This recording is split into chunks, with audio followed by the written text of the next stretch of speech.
terá o registro indeferido. E aí deverá, através dos mecanismos legais, buscar uma maneira de conseguir, através do tribunal, entendeu, o deferimento de seu registro.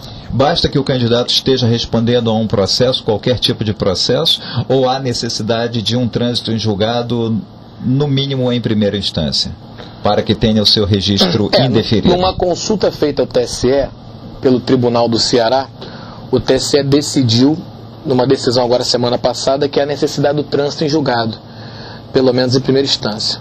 Pelo menos em primeira instância, exatamente. Não há necessidade de esgotamento em todas. Não. Mas o que ocorre? Acredito eu que os promotores deverão atacar mesmo aquelas pessoas que ainda não têm uma decisão definitiva de mérito sobre a sua questão. Apesar da independência que gozam os promotores eleitorais, exatamente, estão praticamente fechados com os tribunais. Porque há um enunciado que a coordenação fez, que é o enunciado número 1 e número 2 da coordenadoria do Ministério Público, né? Do 5º CAOP, exatamente. Que exatamente trata dessa matéria, que seria... esse enunciado não é obrigatório, como você falou, os promotores têm independência funcional e seguem o que bem entendem, certo? Isso faz parte da função. Mas esses dois enunciados, eles dão uma orientação, um caminho que o promotor pode seguir, um caminho adequado para ele. E é o princípio da moralidade. Exatamente, em relação ao registro do candidato que possui maus antecedentes. Então, para tentar terminar um pouco, para tentar amenizar um pouco a vergonha que está o país nesse momento, tendo que assistir a mensalão, propinoduto e dinheiro na cueca né? Não vou citar nomes aqui porque não me convém, mas nós queremos uma limpeza, nós estamos buscando uma limpeza nessa questão eleitoral. Então a gente vai buscar de alguma forma impugnar essa tentativa de pessoas de má comportamento, de má conduta, de reputação não ilibada, em tentar se esconder na máquina pública de alguma forma. De tentar buscar na máquina pública um emprego, uma proteção. E o Tribunal do Rio de Janeiro deu o pontapé inicial para toda essa conduta exatamente diferenciada, né? E os outros tribunais parece que vão adotar o mesmo procedimento. Assim esperamos, né? Assim, pelo bem da sociedade brasileira, nós esperamos isso. Exatamente. E o TSE? Qual é o posicionamento dele? Ele está fechado com o Tribunal do Rio de Janeiro? Há um choque ideológico nisso? Como é que funciona? Porque recentemente o Marco Aurélio parece que não comungava com o Roberto Wider, né? O doutor desembargador Roberto Wider, o que acontece, que é o presidente do TRR. Exatamente. No caso do TSE, é aquilo que eu havia lhe comentado. Houveram várias consultas de vários estados em relação a como adotar parâmetros para o princípio da moralidade. E isso que é muito complicado, adotar parâmetros para esse princípio da moralidade. Então, o TSE acredita que, para que haja o indeferimento do recurso de registro do candidato, há necessidade de uma condenação, como nós havíamos já dito, que seja pelo menos em primeira instância.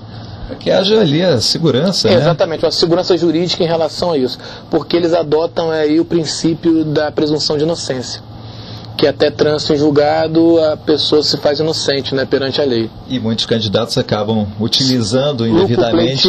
Lucro-pleiteando desse favor que a lei lhes dá. A lei penal brasileira é muito favorável ao réu, todos nós sabemos disso. Milhares de caminhos e milhares de maneiras, né, de recursos de você chegar à absolvição, no caso, não ser condenado, e se condenado, há 1000 possibilidades e maneiras de se ver solto. E até lá já passaram, né? Exatamente, já foi eleito, já usou o mandato todo. Já foi eleito 5 vezes, já está acabando a vida dele, entendeu? Já se lucupleiteou daquela questão da imunidade parlamentar, que muitos adoram isso, entendeu? Professor João Mota Batista, direito eleitoral. Por que direito eleitoral? É uma paixão? É uma paixão. Olha, é uma paixão por 2 sentidos. Uma porque o direito foi o que eu escolhi. Eu cheguei a fazer até engenharia antes do direito. mas o direito que realmente me trouxe ele me despertou essa paixão pelo conhecimento. Adoro o direito, adoro filosofia. E oportunamente, Dr. Marcos Ramayana, que eu tenho como pai, né, grande mestre e doutor nessa área, notário saber aí na questão do eleitoral, me trouxe a lume, né, na questão, né, me botou no colo, né, essa questão do direito eleitoral, e aí não houve como escapar. Não tinha para onde correr, né? Ou era direito eleitoral ou não era nada. Como é que eu ia fazer? Uma mensagem final. Por que os candidatos às áreas jurídicas, principalmente, precisam entrar no site do ClickEduc, conhecer um pouco mais e adquirir esse material e um site de contato? Olha, queria deixar claro para vocês que estão nos ouvindo que nós montamos a ClickEduc pensando em vocês, para que vocês possam ter mais um instrumento, mais um mecanismo de busca pelo conhecimento, para que vocês possam ser aprovados, realizando todo o desejo que vocês têm em relação a cargos públicos, a uma posição na sociedade. Esperamos contribuir sempre com essa questão do interesse de chegar a atingir um sonho, de ocupar um cargo. E todos os nossos professores, todo o nosso conhecimento que é dado através do nosso site www.clickeduc.com.br é dado com muito carinho e muita atenção para que você possa atingir o seu objetivo.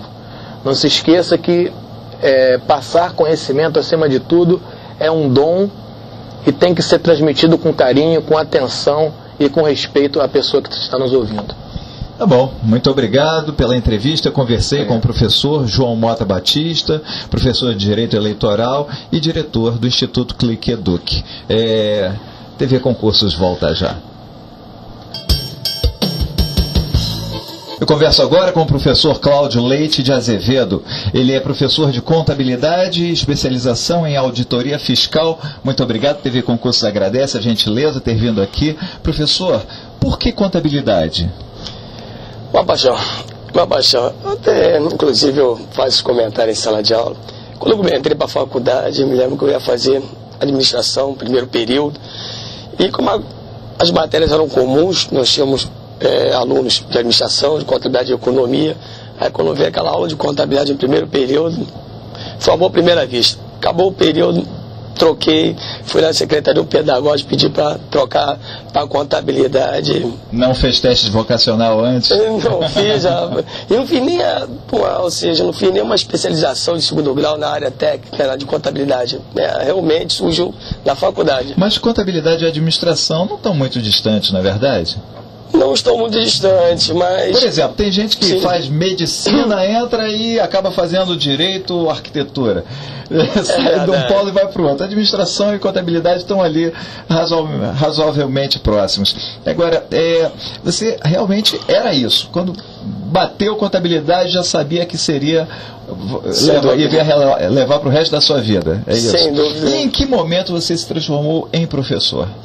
Foi uma proposta, foi uma curiosidade, foi um colega, ele teve um problema de saúde, não podia lecionar, e fiz o convite. Aí eu falei, bom, vamos lá. Eu, como sempre fui uma pessoa dinâmica e sempre gostei de falar, de conversar, e gostava de contabilidade, sempre estudando. E quando entrei na sala de aula e dei aquela primeira aula, falei, tá aí, realmente combina comigo. Aí ali não parou mais, já estou nessa batida desde 96. E em que momento você se tornou professor de concursos públicos? Oportunismo ou porque o próprio mercado foi sendo levado para esse caminho, naturalmente? Não, realmente, foi o próprio mercado. Acabou acontecendo naturalmente. Os convites vieram surgindo, eu fui aceitando e quando eu vi, realmente eu estava envolvido dentro dessa gama de concurso público. Fica difícil até não envolver-se, né, professor? Haja vista 6,5 milhões de pessoas no Brasil, segundo dados da ANPAC, estão prestando provas para concursos públicos no Brasil. Isso é bom ou é mau? É um mau sinal? Ou seja, quando a luz no fim do túnel parece ser a única de concurso público, significa um sinal de que na iniciativa privada as portas estão se fechando cada vez mais, apesar das